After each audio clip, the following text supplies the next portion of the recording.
各位网友，大家好，今天是2021年4月18号，星期日，欢迎大家参加王健每日观察直播1的节目。我们今天的新闻插座是从美日联合声明看东亚地缘政治新局面啊，这是跟进我们前2天发生的就是美日高峰会达成的一个联合声明。那么这个联合声明非常重要，它会直接影响中美关系，影响台海问题，影响美日关系，影响中日关系，所以它影响非常的广泛。所以我们今天的这个新闻插座就讨论这个议题。那在讨论之前呢，我会先做15分钟到20分钟左右的话题准备。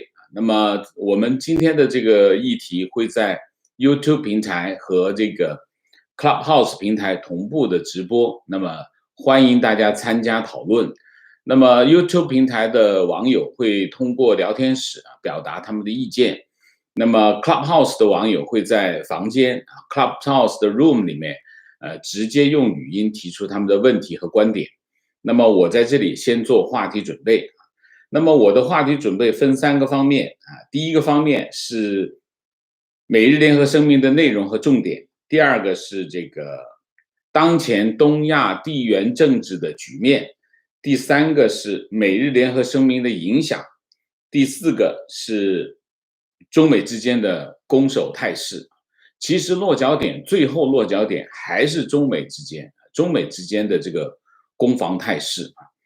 那么我们先从这个美日联合声明开始。那么美日联合声明全文并不是特别长，但是这是一个全面合作的声明。那么涉及到国家各个层面和地缘政治的各个领域，它是强化美日之间的同盟关系，协调美日的政治立场的一个这样的协议。这是第一。第二，声明的重点是应对来自中国的挑战，那么核心的内容主要是针对中国。那么针对中国呢，其实日美之间是有不同的诉求方向的。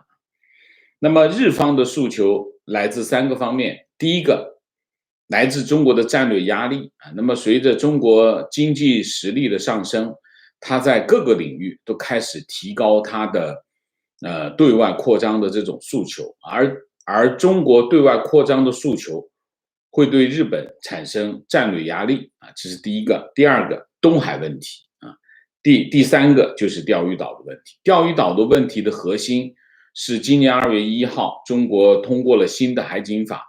这个法律呢，允许中国海警在巡逻的时候使用武力，这一点对日本的压力非常大所以日本有3方面的主要的诉求。对美国来说，美国的诉求就更多。那么其中包括第一个，中国不符合国际规则秩序的活动这个基本上和日本也是有这样的诉求。但是日本跟美国有点不同，因为美国是作为一个国际政治舞台上的主导力量，而日本不是这个角色，所以对美国来说，这个诉求更重要。第二个是南海问题南海自由开放的通航权。第3个是台湾问题。第4个是香港、新疆的人权议题。第5个，普世价值的合作基本上美国方面的诉求是这几个方面那么这是第二。第3，联合声明的重点也是最受关注的就是台湾问题那么它的联合声明就是一句这样的话，我念给大家听：我们强调台湾海峡两岸和平与稳定的重要性，鼓励和平解决两岸问题那么中国外交部是抗议了的抗议就是美日之间这个强调台湾海峡的稳定和和平稳定的问题这个抗议的有点奇怪那么但是毫无疑问，大家都知道这句话背后的含义是什么。当然这个背后的含义就是日本开始介入台海问题这是最受关注也是重点问题，也是我们在讨论东亚地缘政治政治格局当中的核心问题这是第3。第4，美日之间就其他的热点议题协调立场。那么多边的问题，比如说包括印太地区的安全与繁荣稳定，第二个是四国集团，第三个是美日韩，这是多边议题。双边议题包括竞争力和创新，还有包括这个供应链的安全，还有就是疫情疫情响应、全球卫生和健康安全。第三个就是气候变化、清洁能源、绿色增长和复苏。关于气候议题有3个支柱，一个是巴黎协定，一个是清洁能源技术开发部署和创新，第三个就是支持其他国家，特别是印太地区的低碳化的努力。那么在其他的问题，就是美日之间的合作，它有一个 vision， 就是目标这个目标是什么呢？目标是在这个特殊的地缘政治变化时期，利用我们在科学、创新、技术和健康领域的领导力，带领印太地区走向一个更有弹性和活力的未来，领导一个基于规则的国际秩序。这就是美日联合声明的目标那么大体上这个联合声明大体的内容就是一个这样的结构。第二，当前东亚地区的地缘政治的局面是个什么样的局面呢？第一个，东亚地区毫无疑问是中国日益成为一个区域性的大国，它首先输出影响力的地区。那么它本身在东亚，所以它在东亚地区首先输出影响力就是在东亚，这是第一个。第二个，围绕着中国的热点基本上都在东亚，只有一个不在东亚，就是中印之间的边界摩擦这不在东亚，基本上都在东亚。我们从北往南数，朝鲜半岛的核问题那么台湾海峡、香港自治议题、钓鱼岛主权争议、南海岛礁领土争议、通航自由，还有我们说的就是大家讲的最多的第一岛链的问题，这都在东亚地区这是第二。第三，美国针对中国的战略重点也在东亚。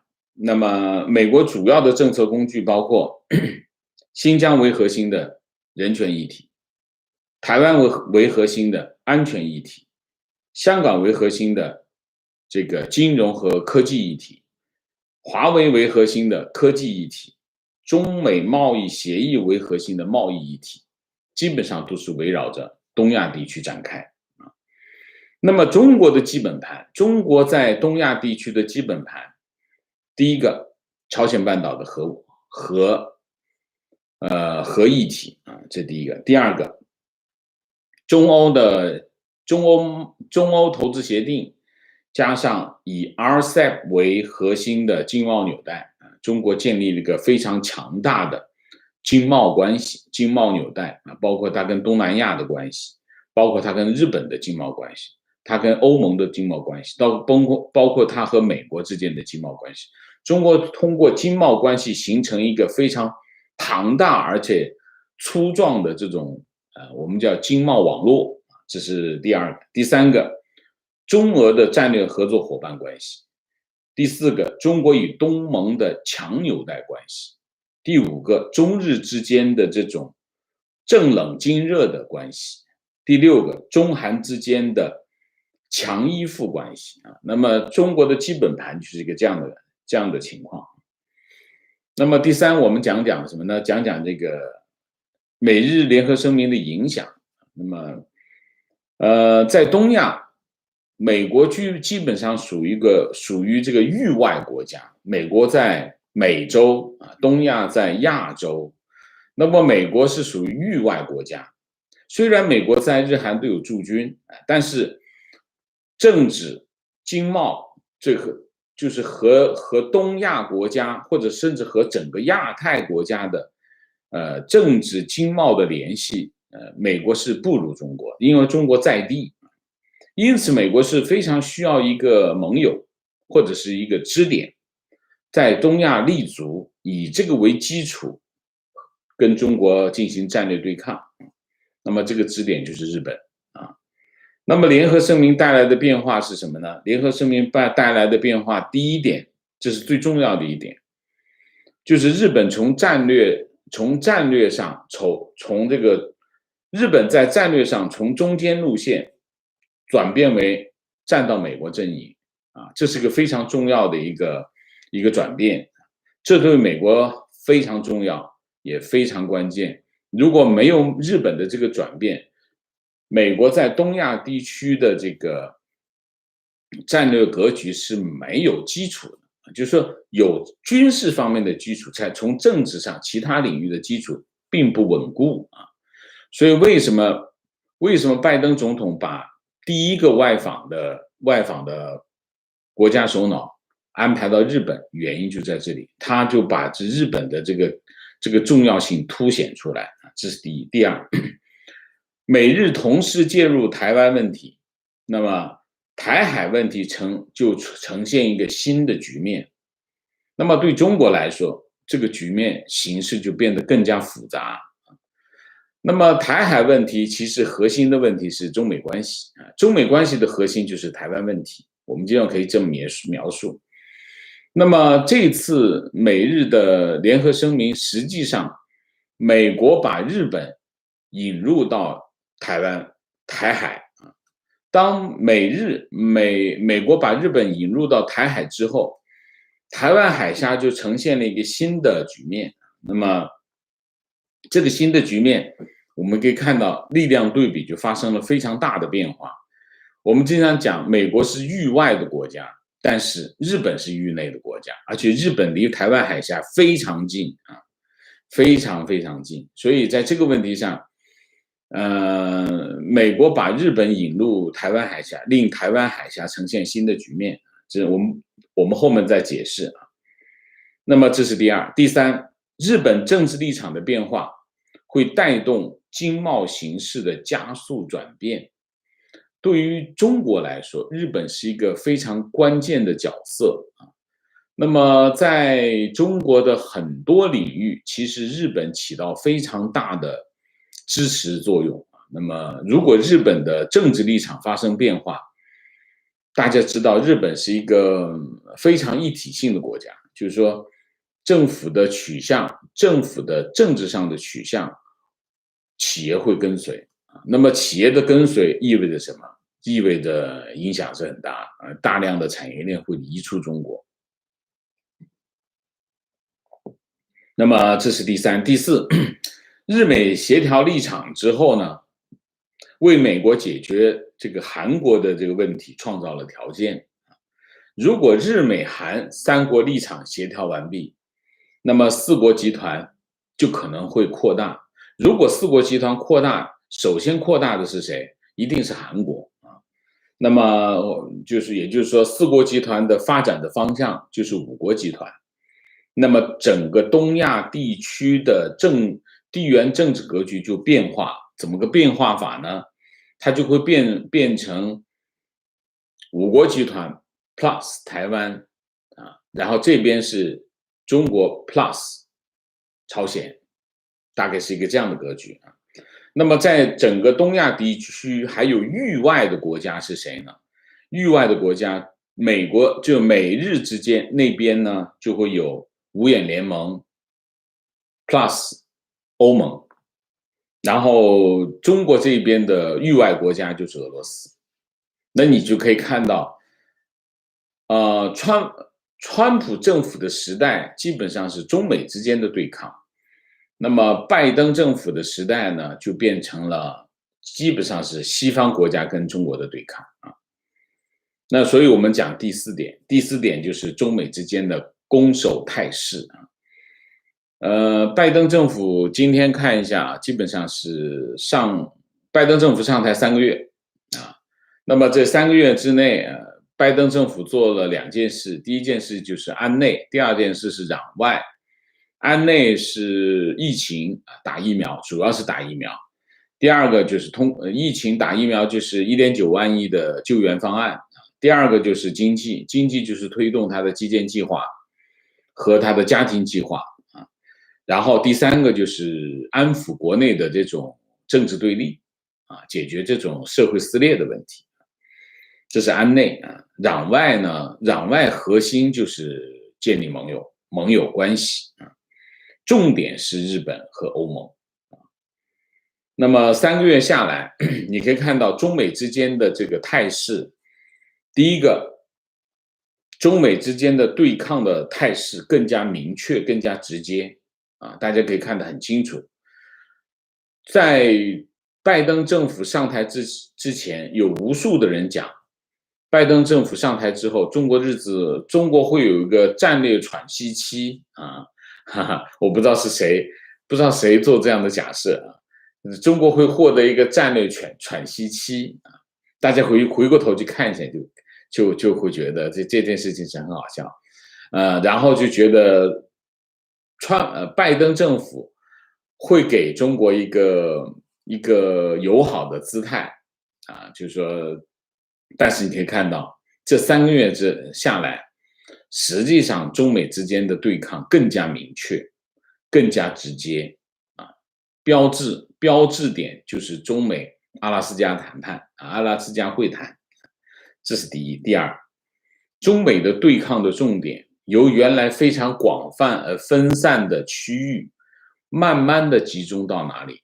到台湾问题慢慢集中到了台湾问题这是第2点。第3点，美国在军事上的立场更加强硬这一点我觉得是比较明显也比较明确的，就是拜登政府在军事上的压力会比川普时代更强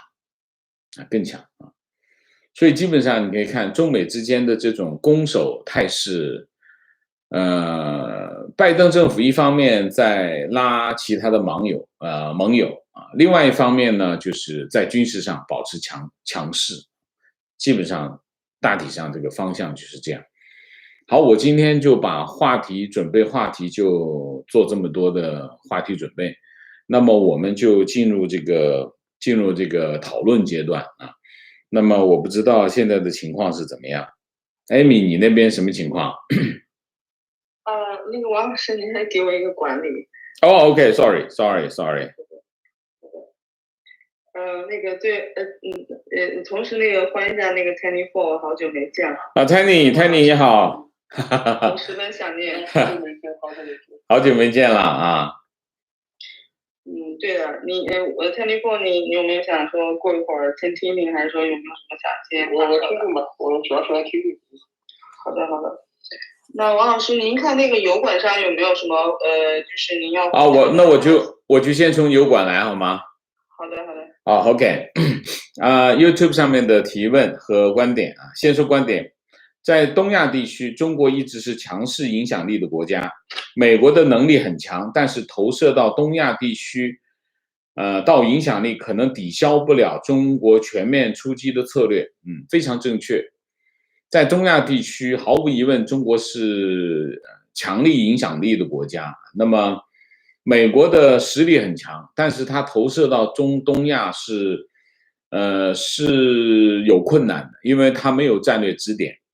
那么现在美日的合作是为美国提供一个支点的作用，所以这就是我们今天为什么要讨论美日联合声明的这个价值所在所以我非常同意这个观点提问有新闻说日本邀请美国重新加入 TPP 但是不知道会不会推进下去。我讲2点吧。这个第一，TPP 现在已经变成了 PCTPP 它已经不是原来的 TPP 原来的 TPP 跟现在 PCTPP 是有区别的。有什么区别呢？美国当时设计 TPP 的时候，它是有一个相对高的门槛。它保持一个相对高的门槛的目的是什么？目的是把这个范围缩小的一个相对狭窄的范围，通过这种狭窄的范围建立一个相对小的合作群体我们叫自贸区。然后逐渐以这个为前提，逐渐扩大推展它的影响力，因为它的门槛比较高，它的内部的效应会更大。就大家知道门槛高是什么意思？门槛高就是双方之间的共性更大，或者是协调性更大。就是说，我们为了让我们之间的贸易达到更大的这种效率，我们放弃一部分的权益，这就是 TPP 当初为什么门槛高的原因。这也是奥巴马时代一个非常重要的政策啊，通过这种经贸关系的影响，是用影响力去改变其他国家，而不是直接用政治力量去改变其他国家。那么这是一个策略，当然就比如说中国他们去年11月份成立的这个 RCEP 啊 ，RCEP 其实它的特点和 TPP 正好相反啊。RCEP 的特点就是门槛非常低，非常低，低到什么呢？就是你稍微调整一下就可以加入，就可以满足这个要求。但是这个好处是什么呢？好处你是范围非常的广泛，把所有人都拉进来，他想拉进来的人都拉进来。但是不好的好处是什么呢？不好的地方是，你的这个对这个贸易产生的助推力没有那么大，没有那么大啊，没有那么大。所以你助推力没有那么大，那么你这个组织或者我们讲这个自贸区，它的吸引力就没那么大。所以这是一件事情的两面，就是当你付出更大的代价的时候，你的收益会更高。如果你不想付出那么大的代价的话，那你得到的收益呢就会相对比较小，这是一件事情的两面。那么对 RCEP 来说，其实它更想要的是什么？更想要的是更广泛的影响，所以它门槛就非常的低，这是第一个。所以我们现在可以看到，对于 TPP 来说，它的竞争对手就是 RCEP。那么 TPP，现在的 TPP 发展到今天已经不是 TPP，是 CPTPP。CPTPP 它的门槛相对就低了一些，基本上把当初美国提出的35个条件全部都冻结了，就我们先不提这要求。所以现在就是说，美国重返 CPTPP 这件事情，其实并不意外，这都是预期当中的事情啊。因为在这个领域中，美国是空白，这是不可能接受的局面。那么美国不能接受这个局面的话，那肯定他们要么呢，他就重新建立一个新的自贸区，以印太地区为核心的自贸区，要么呢，他就加入一个。那么如果以现在美国的态势来看，他重新建立一个的时间太长，然后美国现在需要解决的问题太多，他没有必要这么干。当然，那肯定最好的就是加入一个。但是美国加入一个，他要考虑什么呢？ PCTPP 是不是他想要，或者 PCTPP 它能够发挥的这个战略作用能不能符合现在美国拜登政府的战略要求？那么如果不能够达到它的战略要求，它就会有一个动力去改造 PCTPP。那么这就是美日之间需要考虑的问题了。所以现在这个议题应该是要提出来，然后后面就会进行一系列的运作吧，大概是这个方向。我觉得 TCPPP 美国重返 TCPPP， 我觉得不是一个让人吃惊的事情啊，我觉得基本上是一个水到渠成的事情。那么只是美国在什么条件下加入，或者美国会怎么样去改造 PCTPP。然后美国怎么用 TCPPP 去发挥它在经贸领域的影响力，这个非常重要。因为美国是个大买家，他拿着订单往那一做，基本上你觉得这件事情并不是一个很困难的事情。所以我觉得美国和日本一定会大力推动这件事情。这是一个。另外一个就是观点。菲律宾的苏比克湾和越南的金兰湾是南海的2个抓耳，所以这2个国家非常关键。很对。现在菲律宾的问题，这里面有一个很搞笑的事情啊，就是说菲律宾其实非常关键。菲律宾跟美国关系很好，因为它原来是美国的殖民地。那么菲律宾呢，又很想和中国搞关系，因为中国在域内啊，他跟他做生意，他只能占点小便宜是没问题。所以其实菲律宾是很想倒向中国，但是中国似乎又不大给他面子，就是他在岛礁问题上，这个牛轭礁这件事情又把菲律宾搞翻。所以中国的对外政策其实你可以看到是很多矛盾之处啊，就是说在菲律宾这个问题上，中美之间是在角力的，美国也在拉菲律宾，中国也在拉菲律宾，但是中国又搞出个牛轭礁来，搞得菲律宾这总统真的没办法跟自己国民交代。你说你跟中国关系很好，可是他在牛轭礁搞了220艘这个民兵船只在那里，你怎么说啊？这就是不大 make sense 啊。越南这个问题呢，我觉得美国似乎在越南问题上，低估了共产党之间的关系，所以越南可能会给美国一些期望，但是美国在越南这个问题上的得意不一定有想象的那么大啊，这是越南、但是毫无疑问，无论是菲律宾还是越南，中美之间肯定要进行一场角力的，应该是持续的在进行这个争夺啊。提问：台湾有机会和日本达成某种程度的安全协议或者军事联盟吗？这是个好问题，这也是我们今天可以讨论的一个关键问题。菅义伟访美，所有人都关注啊，这个联合声明里面会不会提到台湾问题？为什么？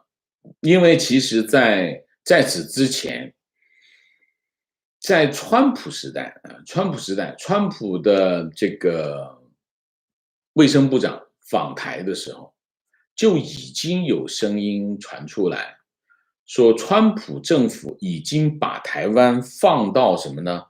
放到美日联盟的中间去，这是一个非常重要的一个信息。因为当时蔡英文总统在美国卫生部长离开之后，他发表的一个讲话当中，他讲了2句话，第一句话就是我们今天踏出了关键的一步，这是第一句话。第二句话，20年之后我们再来看这件事情，大家会知道我们是做对了。当然这个话没有明确讲出来，但是所有人都会知道这是一件非常重要的事情。那么对台湾来说，这么重要的事情有多重要，跟美国又有关系啊。然后美国又派个部长来，引起了大陆这个反应，有点像什么级别的反应？有点像这个台海危机时期的反应。所以这件事情其实有传言，当然这个里面有我们不知道的事情，因为这毕竟是2个国家之间非常核心的机密。但是在政治上来说，其实大家可以猜测得到。那么这次美日之间的联合声明提到了台湾问题，那么毫无疑问，台湾问题肯定是美日之间在这次高峰会上的一个非常重要的内容。那么对于美日之间来说，当前最核心的议题是什么？当然最核心的议题是中国，中美之间最核心的议题是台湾，所以台湾问题一定是在美日之间最核心最需要讨论的问题。那既然放到联合声明当中去，那意味着什么？那意味着美日之间毫无疑问的把台湾放到美日联盟的当中的一个环节。这就是为什么我刚才讲美国把日本引入了台湾海峡，这就是现在的这个情况啊。我还讲了一点，美国拜登政府更加强调他们在军事上的优势，原因也在这里啊。所以你说台湾有没有机会和日本？台湾不会跟日本达成安全协议或者是军事联盟，而是美国会加入日本跟美国之间的军事联盟，应该是一个这种关系，而不是日本跟美国之间发生关系，而是美日把台湾纳入这个范畴，应该是一个这样的概念啊。观点感觉周边军事动荡是中共故意的，其目的服务于执政者国内地位权力稳固，故意搞事，清洗边缘化亲美派，他自己很有分寸，火一直烧着，维持紧张，却控制烧不着房子，就像2010年左右的人为控制型反日都是影帝，他有这么高的技术吗？一不小心把房子点着怎么办？我觉得你控制住，你想一下，我就举这个外交的例子，外交无小事啊。美日都在中美都在争夺菲律宾，但是中国在争夺菲律宾的时候，又搞个牛耳礁出来，这完全是个矛盾的策略。你觉得他在把火点着，不会把自己房子烧着吗？我觉得他连这一点基本的都控制不住，你说点火烧房子这件事情，我觉得他更控制不住了。你说呢？他的技术水平没那么高，他的最终会赢在什么时候？就是大家没看到的地方，他去做了，他会赢。但如果大家都看到了，他去做，他会赢吗？他一定赢不了。为什么？技战术水平太差呗。啊，大体上我大体上就这么多。哎，艾米，你那边有啥吗？好的，我就听您先等一会儿分析完。好的，那我们今天先就开始排麦吧。我们主管，然后一个人1分钟，可以提问啊、情绪啊、情况啊，都可以来分享一下给大家。那个 Tim， 你在吗？在，可以开麦。好，那个王老师你好，你好，我是你的忠实听众哦，我每天都只要时间允许的，因为我在台北嘛，然后我只要允许的话，我都准时听。我觉得你的分析很到位。现在我想问你一个问题，就是说，以前就是说美国不管大陆的发展的时候他就台湾跟大陆两个实力比较之下，反正大陆就是压着台湾，然后台湾也反正就是说，对吧？大家好来好去。那因此呢，不管有没有9个共识，反正大家就是形成一种态势，也稳定。好，那现在问题是说，在川普执政的后2年到现在拜登延续，也是近3年内美国对中国的看法180度的就是完全相反。好，那现在美国抓着中国打，然后事实上对我们个人看法是说，它是裹挟了台湾的这个地理位置也好，这些优势也好，来对付中国。但是中共在大陆的宣传就好像是说台湾的民进党政府挟洋自重这样子。那你的看法说，在这种剧烈的国际，就是说对于中国的情势完全翻转，那你觉得台湾未来何去何从，以及它的结果跟原来会有怎么样的变化？谢谢。好，谢谢 Tim。这边有两个核心的问题，就是刚才你用裹挟这个词呢，就反映了什么？其实反映了一种台湾的心态啊，就是说台湾有一种心态，就是我不跟大陆对抗，我就不会发生对抗的结果。这是很多台湾也不说很多，就是这是台湾的一种思路啊。那么这种思路其实是不成立的，因为在两岸关系当中，10年以来，过去10年，你可以看得非常的清楚，在10年之前，就是2005年以前，那么两岸之间的关系是相对稳定的。那么10年之后，两岸关系是非常的不稳定。为什么？因为基本上台湾这边的天平已经已经翘起来了，大陆这边的天平已经压下去，因为它的分量越来越大，它的体量越来越大，所以两岸关系是不均衡，非常的不均衡。所以呢，台湾有一些想法，说我只要不跟大陆对抗，我们就不会得到一个对抗的局面，这个想法是不成立的。其实台海的局面决定权其实在大陆，在中共的一头，所以这一头这个是幻想。我昨天在我们的 YouTube 节目当中我讲了一下，就是说你没有选，对台湾来说，中国大陆要扩大它的对外的影响力，中共要扩大它的影响力，它要扩展它的全球利益的时候，第一站是谁？第一站就是香港和台湾，所以台湾是在最前线，连日本都讲，安倍前首相也说，我们是最前线，连日本都是最前线，何况你台湾？所以在对台湾来说，他的处境不是说他用什么政治技巧，他用 N 多的这种走钢丝也好，各种方式，他能够赢，他能够站得住的，站不住的，就像现在的日本一样。对日本来说，他能够走中间路线吗？日美联合声明就反映什么？日本不能走中线路线，你就必须选边站。日美的联合声明就是日本选了边了，站在美国这一边。对台湾来说，台湾的有些岛内的想法是，我只要不跟中共闹，我就能够独善其身。你在最前线，你不能独善其身，你就是趴在地上磕头也没有。你看香港就知道，香港都已经被他收编了，都不放过他，何况你台湾？你想一下，有没有这种可能性？不存在这种可能性。所以，台湾现在的处境不是台湾决定的，是中国大陆决定。好，美国是不是把台湾作为一个裹挟的对抗大陆的工具？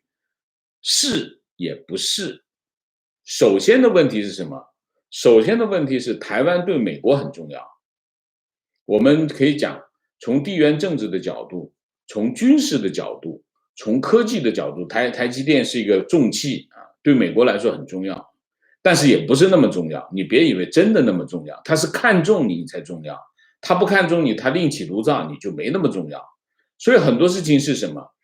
台湾要搞清楚这个状况，不是中美之间对抗，把台湾当枪使，不是，是你在最前线，你就在这个位置上，那么大家都要在这个位置上对抗对方的话，当然双方都要争取你，所以你要搞清楚。你说啊，我不跟美国玩，我也不跟大陆玩，你们之间打好了，不存在，你就是战场。所以在这个问题上，我们要搞清楚，对台湾来说没有选择，你必须跟美国站在一起，也必须配合美国的战略，否则的话，你死无葬身之地。看看香港，别的不说，所以我经常讲，很多人有网友讲啊，中国有这个意图，中国有那个意图。其实中国的很多的做事的方式，它的水平并不高。如果他真的要争取台湾，他要做什么？他做个好橱窗，就是香港，但他憋不住啊，就把香港给搞砸了。搞砸了以后，你就看香港，你就知道发生在台湾什么事情。所以在这个问题上，我不觉得台湾有很多的选择。台湾在政治上是没有选择，因为除非你愿意放弃你现在的所有一切，变成香港人，变成大陆一样，你愿意的话，我没话讲。如果你不愿意，那你就乖乖的跟美国一起走吧，就是这一点，好吧 ，Tim。谢谢您分析的非常到位，谢谢。好的，谢谢 Tim。安宁在吗？在。你可以看吗？你好，王老师，老乡。你好，安。那个就刚刚台湾的话题啊，我也接着聊两句，就是怎么说呢？我觉得你分析的很对啊，就是台湾其实未来台湾其实还是取决于自己吧，台湾人自己想要一个怎样的一个前途，就是最舒服、最轻松的方式呢，可能是随着中共加入中国，那是最轻松，不用任何担风险，但是就会像中国人一样去活着。那你愿不愿意？如果不愿意，又想有一个独立的那种地位的话呢，说句实在话，看看韩国吧。韩国的话呢，是在抵抗住了朝鲜的这个侵略之后啊，保住了福山，让美军、联合国军登陆，最后才有现在的这个自由民主的韩国存在。那么我觉得，如果台湾没有经历过这一关，没有死人，就是死很少的人是不够的。韩国当年是死了100多万人口，就是说100多万这个军人还有平民的大量的死亡，才有了现在的自由民主的韩国。看台湾人自己愿不愿意做出这种牺牲来保卫自己。然后的话呢，就台湾人站在前线去保卫自己，后面才是日本和美国。所以这是我对于台湾人自己的看法。我希望台湾人有这种血性的。所以我是想站在美国的这个角度上，请王老师分析一下哈。就是我觉得，美国呢现在你看，他一方面对台海这边是咬得很紧，对中国这边，另一方面他在乌克兰那边是非常明确的支持乌克兰，也是在和那个俄罗斯也在较劲，就是他好像是在两边都没有放松。就是美国的这种战略，不像原来70年代和中国建交的时候是拉拢中国，挤压苏联、打垮苏联的那种战略。就是我想从这个角度想请王老师分析一下，就是美国的这种战略的这种角度，会不会说就是他有力量同时在两边这样就是说对抗这2个大国嘛？还是说有其他的这种轻重的考虑？目前他好像他可能更倾向于在欧洲乌克兰那边。对抗俄罗斯那边，就是这边呢，就是说有点把日本拉上来，像让日本也就帮忙消解一部分吧，抵抗一部分这种中国这边的这种能量。想请王老师分析一下，谢谢。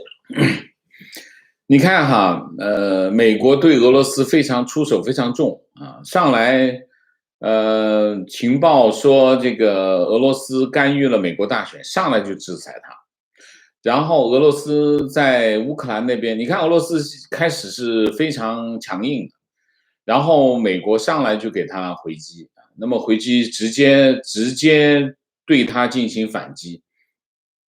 为什么啊？你可以看得很清楚，就是在俄罗斯这个战略方向，美国一点都不手软，直接就出击。为什么？很简单，欧盟啊。美国现在川普政府，其实很多川普的支持者很不喜欢我讲这些话，但是我必须讲，川普政府4年的这个美国优先战略，其实是破坏了美国的全球战略。美国的全球战略的核心是什么？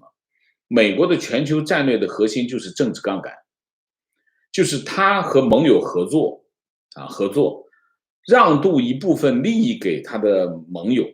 然后通过盟友的力量去实现美国的全球战略，这就是杠杆，就是我出1分力，其他朋友一起出10分力，加在一起11分力去解决一个问题，但是我给他们一些好处。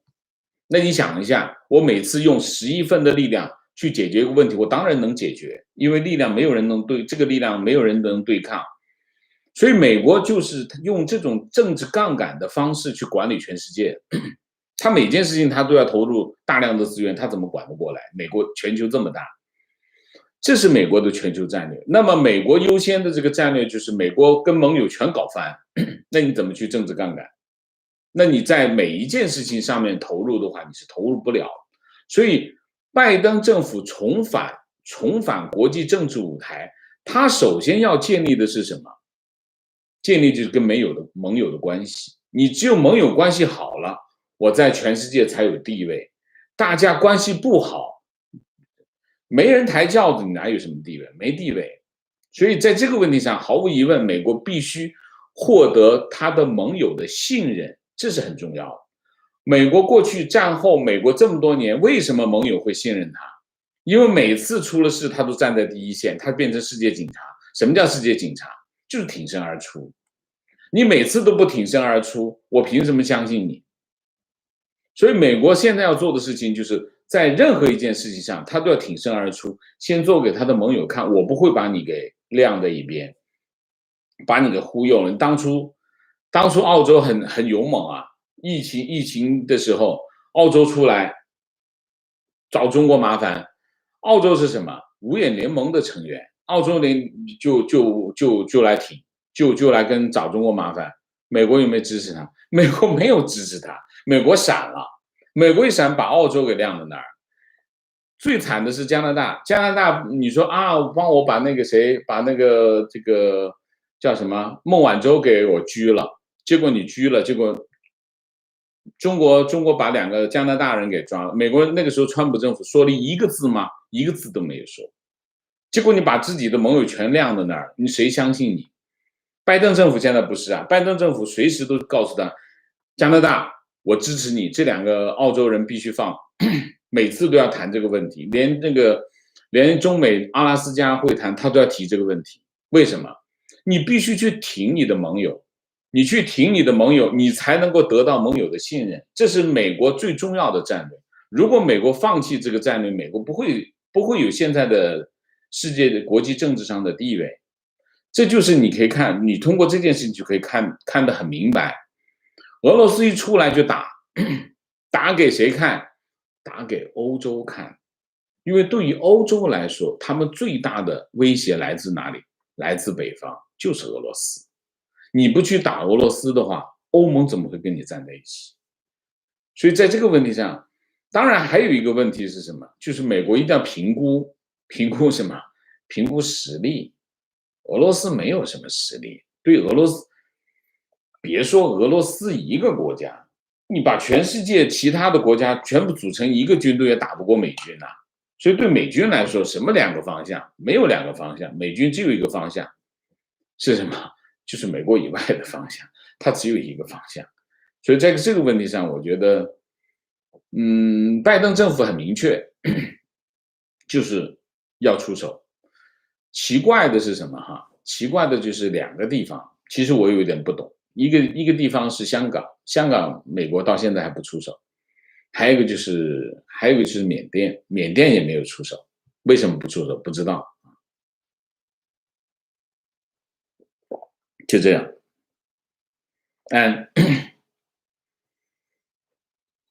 非常感谢王老师的分析，非常感谢。好的，谢谢安。下一位你在吗？你可以开麦了。好的，王老师你好。从这个拜登上台开始提到的中美2国的竞争关系，到现在的渐渐的形成了这种冷战的框架啊，日本也交了通状啊，那么这样的话呢，这个未来很有可能呢，这个以美国为首，这个形成这种冷战，或者是一个阵营，中俄为首的这样的另外一个阵营，这样的渐渐的浮出水面。这个框架现在看来好像越来越清晰了啊。那么王老师能不能够做个伟大的预言者啊？下一次的冷战如果发生的话，谁会是赢家？谢谢王老师。抱歉啊，我没有听清楚你最后的问题，能再讲一下吗？我是说啊，这种冷战的框架现在已经渐渐浮出水面。如果说这个未来的冷战这种局面的形成，那么未来呢，这冷战双方谁会成为一个赢家呢？请王老师大胆的预言一下。谢谢你的抬举啊！我不敢预言，我是一个新闻工作者，我的大部分的判断都是基于现在的局势，那么我会做一个非常短期的分析其实不是预言啊。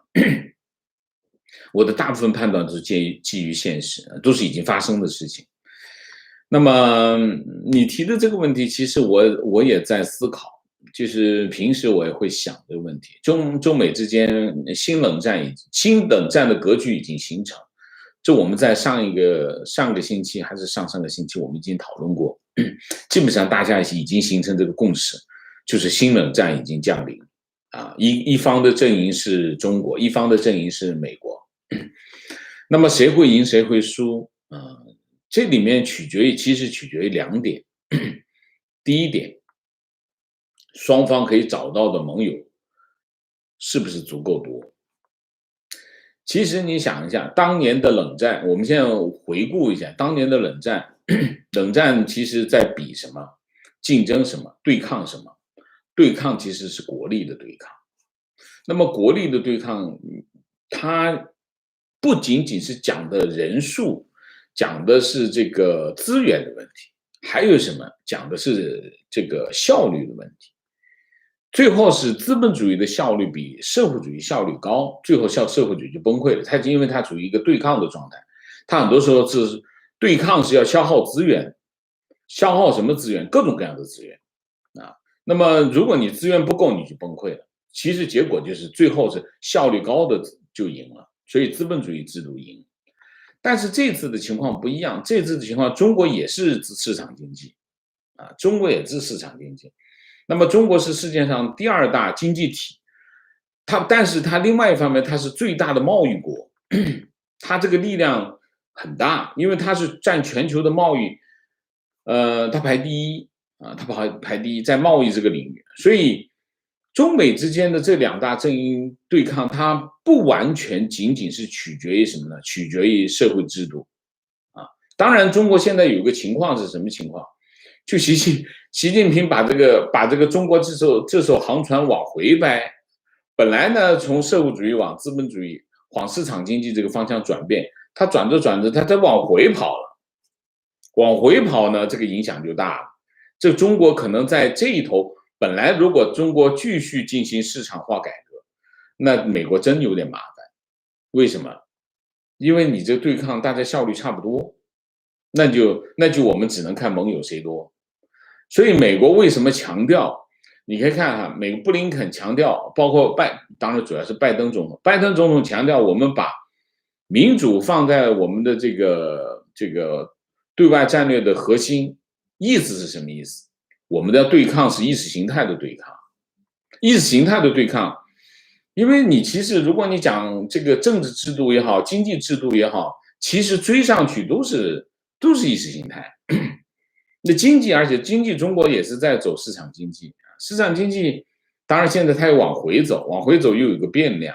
但是不管怎么样，美国把意识形态放在竞争的核心，其实就是解决2个问题。第一个问题就是盟友的问题，我要让我的盟友跟我一起，我得给个说法，说法是什么？民主嘛。那么中国是专制嘛，专制带来的这个残暴、粗暴、扩张的这种结果，所以这是一个方面。另外一个方面就是民主，你以民主为核心的话，它可以引领很多领域的关联，它这是提纲挈领、纲举目张的一个这样的效果。所以中美之间的对抗最终会变成什么？变成意识形态的对抗。意识形态的对抗对美国来说有很大的优势，因为它符合普世价值。那么全世界认同普世价值是主要的，所以如果你说对抗持续下去，其实从根本上来说是2个阵营谁能得到更多的盟友，他们之间的竞争的结果是这个，决定性的因素是这个，所以结果是怎么样，我相信你可以判断得了好吧？我再念念这个聊天室的好吗 ，Amy？ 好的。提问：现在海警可以执勤时动用武力，如果海警对日动用武力之后，是否会发生局部战争？海警会动用武力是给他一个这样的授权啊，就是说海警法里面规定，就是海警在巡海的时候，如果遇到反抗，他可以动用武力，那么他等于给他一个授权啊。那么这个授权其实很危险啊，因为日本已经讲过了，日本已经表态说，如果中国海警动武，我们也会动武，那它有可能发生局部战争。但是我觉得跟日本发生一场海上的冲突，对中国捞不到便宜吧。在这个问题上，而且这个时候对中国来说，它跟日本发生局部战争，这有点弱智，因为他的主要的战略对手是美国。那他从战略上来说，应该拉拢日本，对抗美国，至少稳住日本，不让日本倒向美国。你跟日本再发生一场局部战争，那后果，而且日美之间有安保条约，你跟日本发生战争，就等于跟美国发生战争，发生一场战争。所以在这个时候，你找美国现在到处在找中国的毛病。你跟日本发生一场战争不智，这叫不智，所以我不觉得中国会刻意安排一场这样的冲突。那么不小心从态势上来说，日本是不想跟中国冲突的，因为中日之间的经贸关系对日本很重要，这就是为什么菅义伟去美国之前犹豫这么长时间的原因。所以日本这方面会是谨慎的，中国又不想跟日本发生冲突，所以双方都很谨慎的话，我看不到他们有什么理由发生一场局部战争。提问：目前印度的人口数能比拟中国，在未来非常有可能走向和中国同样程度的经济体。那么现在日本的态度转向是否会影响日本的走向，进而将亚洲带往另外一个方向？日本现在在大量的投资印度，包括中国都在投资印度。当然，中国力度跟印度没法比跟日本没法。日本其实是在大量的投印度，但是印度有一些弱点。印度这个弱点就是我以前讲过一个议题，就是中国成为世界上第2大经济体，40年用了40年的时间走过来，中国做对了什么？你可以翻过来看，就是说你通过中国做对的这个事情，你看印度能不能做对？如果印度能够做对这些事情，印度毫无疑问它会成为一个经济大国。但是如果有些事情它做不成，它会滞后，它会慢一些，甚至慢很多都有可能。所以印度我们要观察印度能不能克服它自身的一些局限和困难，把它该做的事情3件事情很重要。第一个，基础设施，基础设施就要投入怎么办？投入就要引进外资。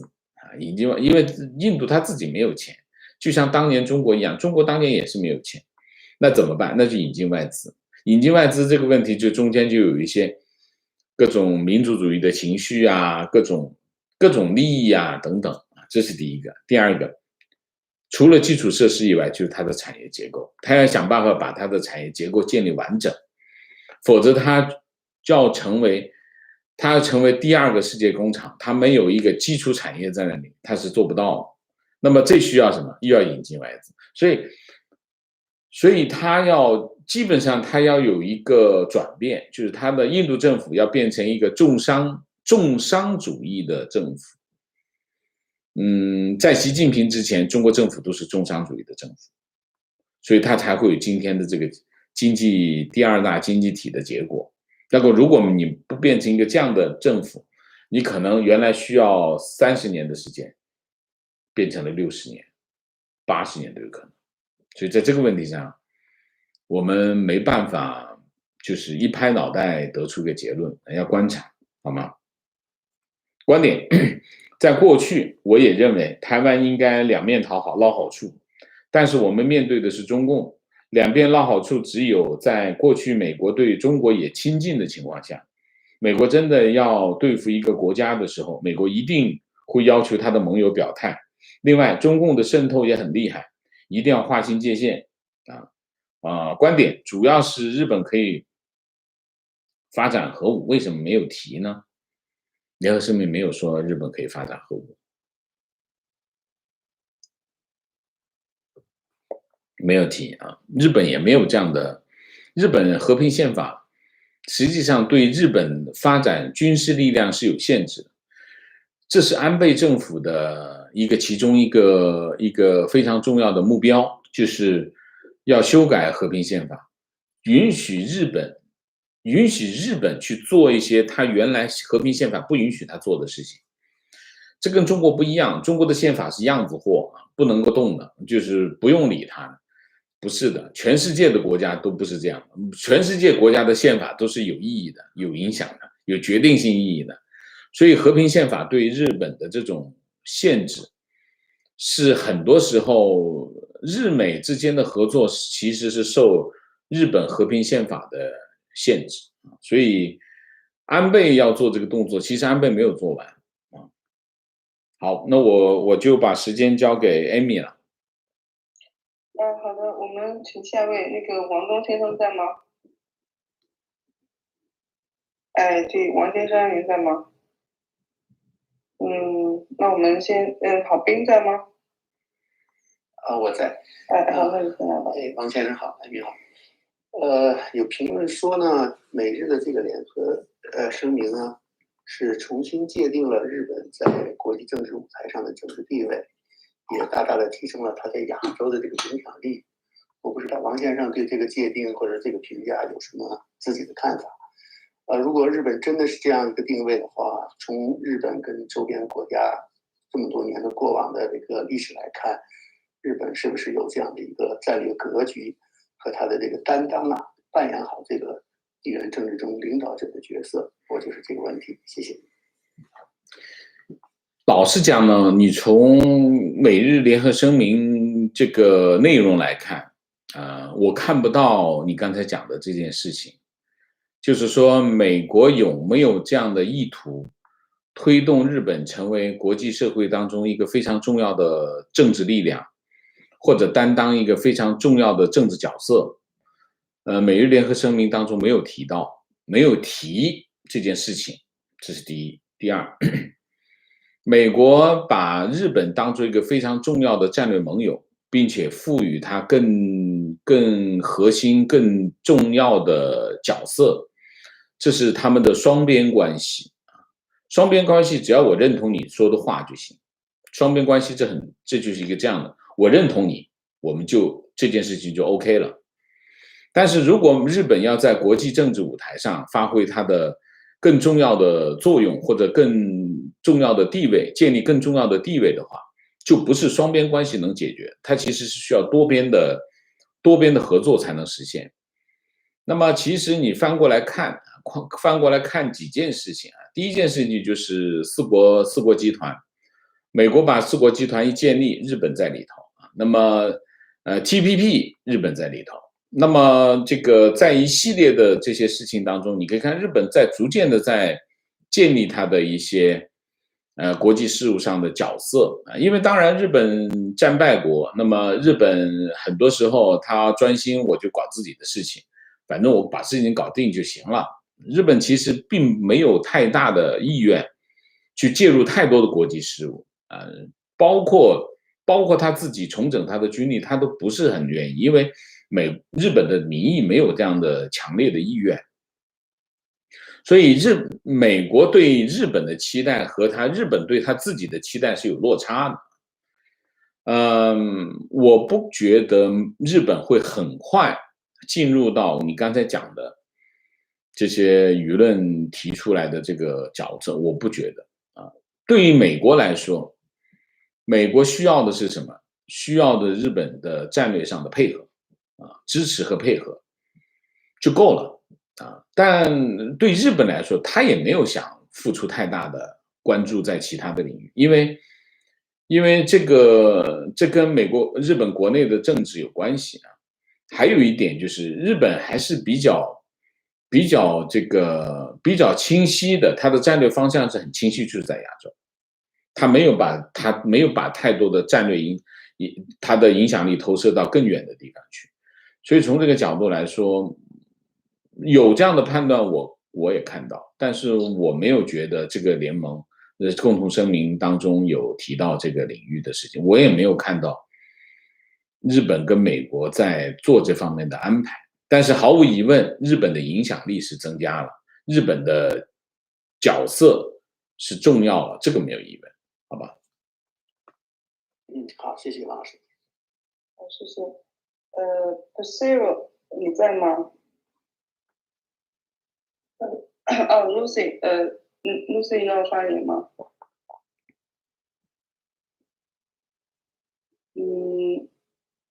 我看一下那个杨，你在吗？我在。你可以开麦克风。我想问问这个王老师，就是您对这个未来这个在这个美国在亚太这个组织一个类似于北约的这么一个组织，怎么看？目前美国在亚太一个核心的组织就是四国集团啊，四国集团是美国、日本、印度、澳大利亚。那么5月份韩国总统文在寅去访问美国，那么现在这个4月份，这个日本首相菅义伟访问美国，那么美日的这个合作联盟的这个内容更新了啊。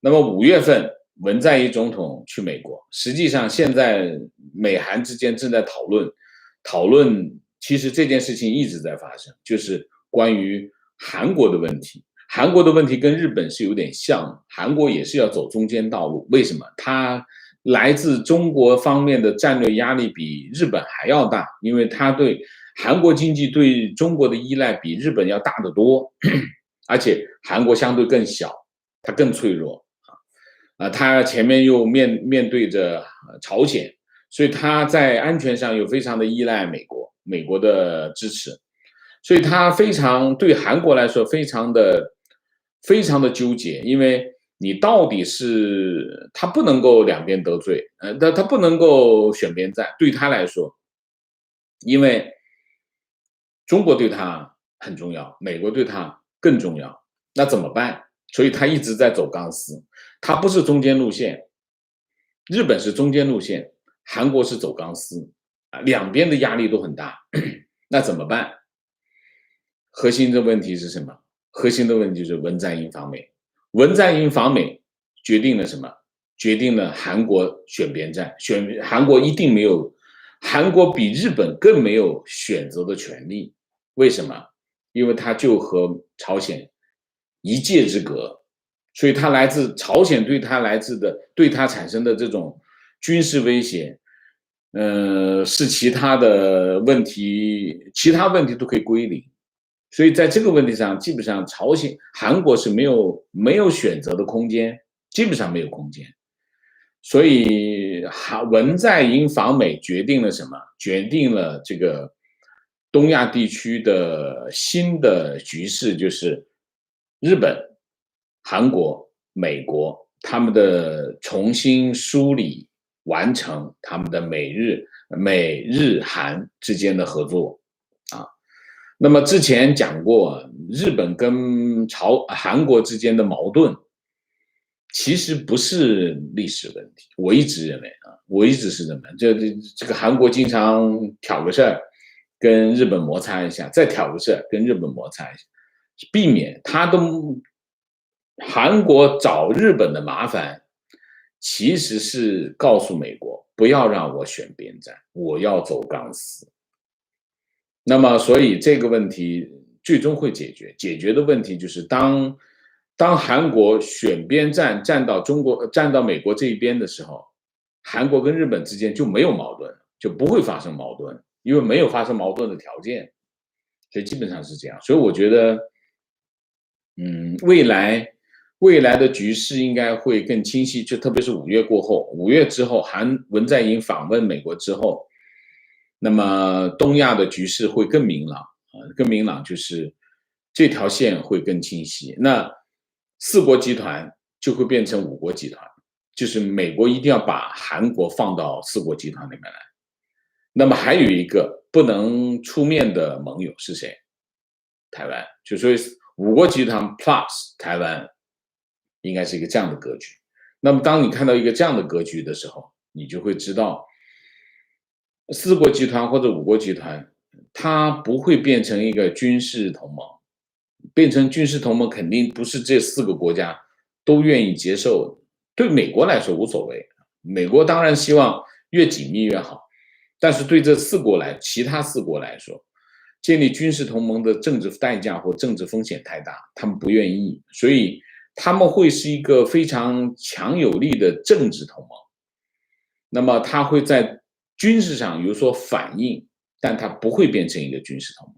大家要知道，变成一个军事同盟必须建立非常强的纽带，就像北约，北约他们的军事同盟，它的纽带非常的强烈，非常的强啊。比如说军事威胁非常强，俄罗斯就是苏联，苏联是什么情况？苏联就是随时准备打仗，就是它的威胁是非常直接、非常强大的，所以它会有个北约。还有就是纽带非常的强，意识形态的纽带，社会制度的纽带，文化上的纽带等等，这些纽带还有共同战斗的纽带，二战一起打的。所以北约是怎么建立？北约是这么建立。那么你看着这个4国集团也好，5国集团有没有这么强的纽带？没有，那跟北约没办法比。所以5国集团、4国集团不会变成北约，但是他们会是一个非常紧密的政治联盟，我认为是这样。OK。好，不好意思，谢谢王老师。刚才那个 Amy 就是提到了我没有反应过来，我不好意思，不好意思，我发音对，是这样的，就是谢谢，刚才我也听到了王先生的几个观点，我都蛮认同的。但是现在我暂时没有什么问题，我可以发表一下我的一点观察嘛，就是我想稍微回应一下王先生刚才他提到的，就是说中共现在为什么不对这个香港或者是缅甸那边的局势就是有所行动？我有一点观察是这样的，因为我非常赞同刚才王先生所提到的一点。实际上，现在美国拜登政府呢，他是把这个资源集中在这个东欧，尤其是在乌克兰跟这个苏联的跟这个俄罗斯的这个博弈当中因为这个拜登已经耕耘了在乌克兰这个问题上耕耘了几十年，他真的是想有所建树的。但现在拜登自己这个愿景呢，他可能跟这个美国就是他政府里面的精英可能稍微有点落差。现在中共的这个动作太大所以说现在美国他同时跟北约合作再加上一个乌克兰就说制衡这个俄罗斯，可能他是想用给俄罗斯服中药的办法，可能熬他几十年，俄罗斯有可能这个资源就慢慢耗干了。但是对于中国来说中国的问题，他现在呢一方面就是兼顾这个台湾的装备。那在这样的情况之下呢，它的资源不可能说是无限的这样过度的这样使用的。那对于香港的问题呢，香港实际上中共已经造成既定的事实，你很难有什么作为。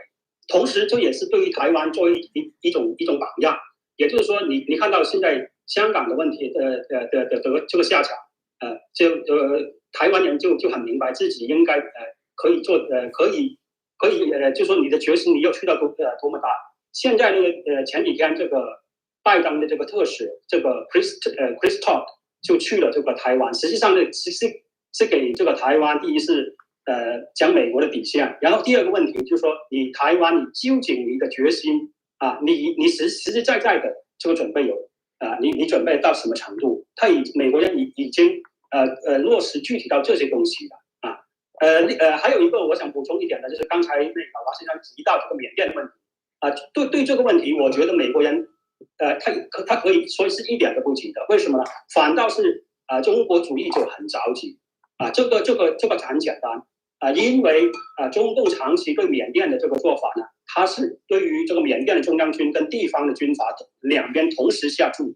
那么这样的一种这个政治的这个骑墙以及随意拨动这个缅甸的民意情况之下，缅甸呢是已经受够了，我可以这么说这什么意思呢？也就是说，假如说缅甸中央军有足够的能力，如果说他统一了这个整个缅甸，就是解决了这个地方军阀的这个情况之下呢，那么这个时候他完全有可能一边倒向这个美国。那反倒是中共对这个问题，他可能是最着急的，有可能他就正趁着这个疫情期间呢，这个美国在那个东欧那一边的事情上，可能还在徘徊，可能还是就是很多资源照顾不到缅甸这边，中共有可能对缅甸就是说进行清理打扫这个缅甸这么一种局面。Okay. 因为如果解决缅甸的问题的话，可能阿富汗的问题，那西亚的这个门，我们就在美国措施的教程动态可能问题更大啊。好，感谢。OK， 谢谢啊，谢谢你的观点，谢谢你的分析和判断，好吗？我 Amy， 我再念几个 YouTube 上面的好吗？好的，Patricio， 因为我们油管同时直播时间那边已经到了，所以可能王老师要先在那边总结一下。好，谢谢。观点：只要台湾人民可以选出自己的领导，中国共产党就不允许这种情况存在。不管坚持台独还是坚持中华民国，中国共产党就是要消灭反共势力啊！台湾人民要清醒，我们是同岛一命啊，有道理。观点：台湾的战力已经很强了。共产党能打早打，就是打不赢才不敢打。绿扁帽在台湾训练台湾军队，台湾绿扁帽就是特种部队啊。台湾的军事力量是每个月都有很大的进步。提问：四国集团的印度在美国的亚太战略中起什么作用？相关舆论似乎不大关注印度。印度。如果我们把焦点放在东亚的话，印度属于域外，印度属于南亚，但是毫无疑问，印度是个非常重要的，我们讲算是一个压舱石，因为它有足够多的人口，而且印度毫无疑问它的人口会超过中国，所以呢，印度不能够让它缺席，这是为什么这个印太地区要把印度拉进来的原因。那么现在印度为什么关注度不高？因为印度那边能够做的事情并不多啊，所以你没有新闻就没有关注，基本上是这样啊。观点：印度当年没办法崛起的还有一个原因是印度没有跟台湾、跟香港这种语言的先行发达经济，这种同语言的先行发达经济体注资。印度有英文呐，香港也有英文呐，理论上没有，我不觉得语言是个问题啊。印度有很多的原因呢，我觉得还是很复杂了，这个东西一句话讲不完，好吗？提问：为什么中国会不会因为美日声明对日本制裁，像当年因为萨德对韩国一样？不一样吧？韩国没办法跟日本比。中国去制裁日本，怎么制裁？你说怎么制裁？经济封锁吗？那不是自找苦吃吗？我觉得中国制裁日本，你看一下哈，中国对所有的对外制裁都是民间组织，没有制裁过一个对方的官员。